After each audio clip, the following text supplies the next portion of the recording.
Madame le professeur. Dans la capsule sur la division cellulaire, vous nous avez expliqué qu'en fait, on avait deux catégories de cellules, les cellules souches, les cellules spécialisées. Aujourd'hui, c'est le moment d'entrer dans le détail et de nous raconter ce que sont les cellules souches. Alors, c'est quoi une cellule souche?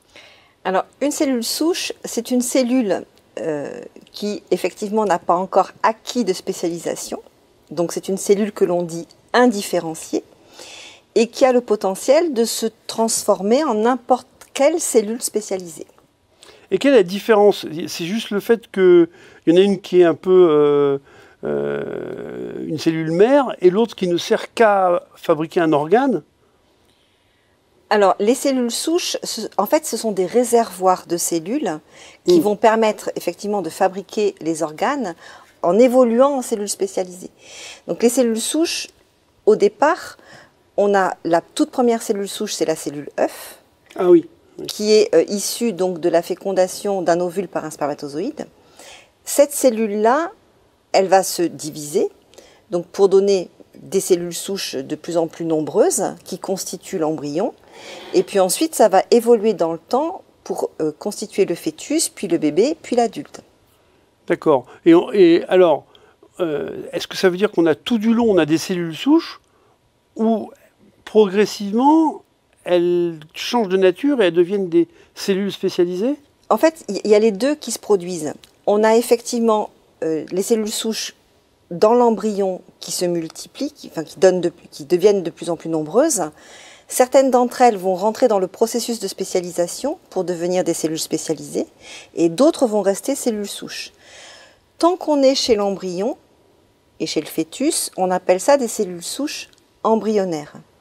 Après la naissance, on appelle ça des cellules souches adultes. Mais en fait, elles ont la même fonction, sauf que ce n'est pas dans le même moment du développement.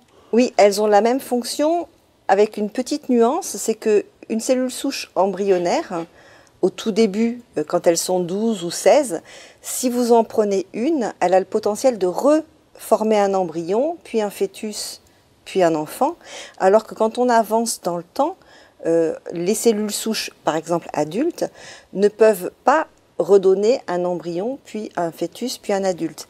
Parce que le programme de spécialisation, il se fait dans un continuum. Donc la cellule souche se transforme peu à peu en cellule spécialisée. Et plus elle est sophistiquée, et moins elle est omnisciente ou omnipuissante. Tout à fait. Les toutes premières sont des super souches qui peuvent devenir n'importe quoi. Et quand elles ont commencé un petit peu à rentrer dans ce continuum de spécialisation, en fait, elles ne peuvent que le finir. Et donc chez pas le recommencer. Et pas le recommencer. Et donc chez l'adulte, il y a des réservoirs de cellules souches adultes dans tous les organes pour réparer ou régénérer les organes.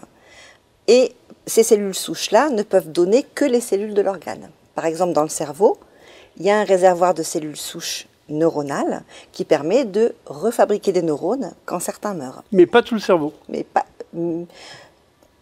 l'organe complet. Pas l'organe complet. C'est la différence avec, je sais pas, par exemple un lézard où on dit si on lui coupe la queue repousse, alors que chez l'humain, le membre ne va pas repousser. Le membre ne repousse pas. Le seul organe qui se refait, c'est le foie. Si vous enlevez 75% du foie, il peut se reconstituer. D'accord, mais ce que vous dites, c'est que votre science explique pourquoi c'est comme ça. C'est parce que l'organe devient quelque chose de très sophistiqué, et donc la cellule se spécialise et n'est plus capable que d'exprimer cette sophistication-là. Cette spécialité-là, oui. Ah, c'est magnifique. Ah ben, merci Madame le professeur, on a compris beaucoup de choses aujourd'hui.